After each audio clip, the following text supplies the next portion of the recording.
Boa noite a todos, professor Davidson aqui. Vamos com mais um vídeo da nossa série de vídeos de xadrez. Dessa vez nós vamos falar sobre a eficiência, a efetividade de cada uma das peças e o controle que ela tem dentro do tabuleiro. Além de verificar um pouquinho qual a importância da gente controlar o centro desse tabuleiro, né? Então, quando nós temos um começo de jogo, nossas peças estão todas paradinhas no cantinho desse tabuleiro. A gente chama que elas não estão ativas, elas estão fora do jogo, né? E grande parte delas nem consegue se movimentar. As únicas peças que têm possibilidade de se movimentar são os peões e os cavalos que podem saltar por cima do peão, né?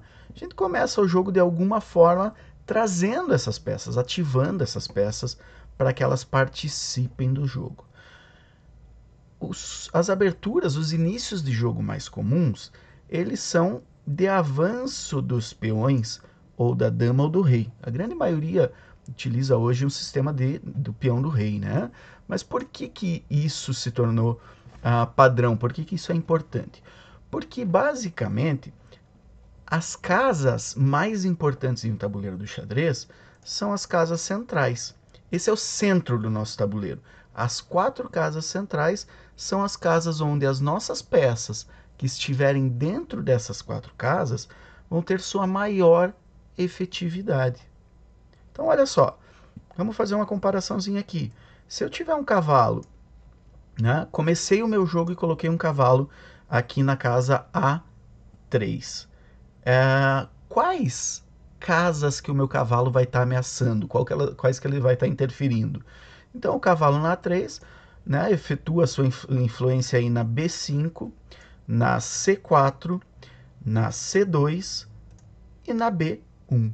Ele só tem controle sobre essas 4 casas. Ele só consegue pular para essas 4 casas e só consegue capturar ou defender essas 4 casas.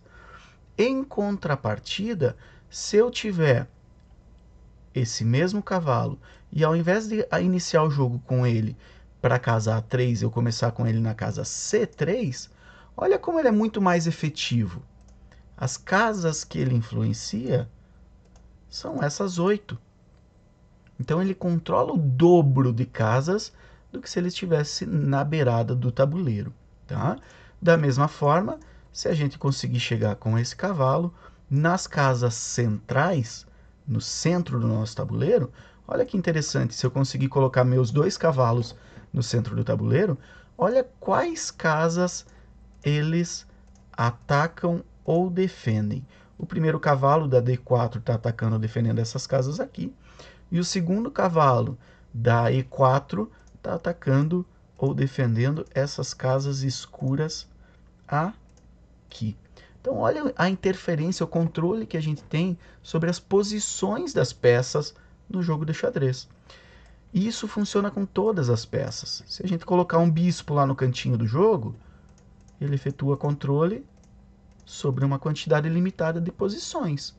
Se a gente colocar o bispo, o mesmo bispo, lá numa casa central, ele tem um alcance muito maior e ele tem uma efetividade muito maior dentro do tabuleiro, tá?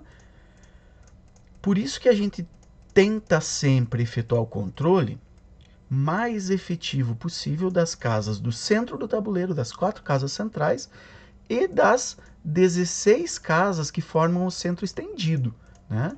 Esse centro maior do nosso tabuleiro.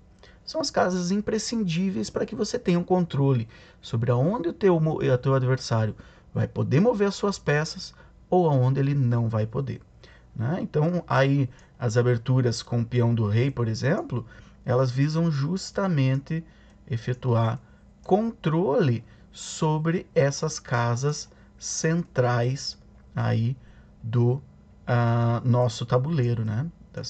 Desta forma. Uma posição muito vantajosa é ter, por exemplo, os 2 peões nessas casas centrais. Então, vejam que ele está controlando, ele está ameaçando aí as 4 casas da frente aí do tabuleiro do nosso adversário, né? Controlando quase metade da linha 5, dificultando bastante o avanço do nosso adversário. Tá? Então, levem isso em consideração em suas partidas. Treinem para que vocês consigam fazer um controle mais eficiente desse centro, né? A gente falou das aberturas que tem a ver com o peão do rei ou com o peão da dama, mas tem outras aberturas que também tentam diretamente ou indiretamente fazer controle, né, das casas centrais de um jeito ou de outro. Por exemplo, os fianquetos aí dos bispos, né, que atacam de uma maneira um pouquinho mais distante essas casas. Tá ok? Espero que tenha ajudado aí vocês a entenderem um pouquinho como que a gente controla esse tabuleiro, como que a gente faz para limitar as casas onde o nosso adversário pode colocar suas peças e como que a gente faz para mirar aí em ter um tabuleiro mais sob controle. Tá ok? Obrigado a todos, um abraço, qualquer dúvida é só chamar.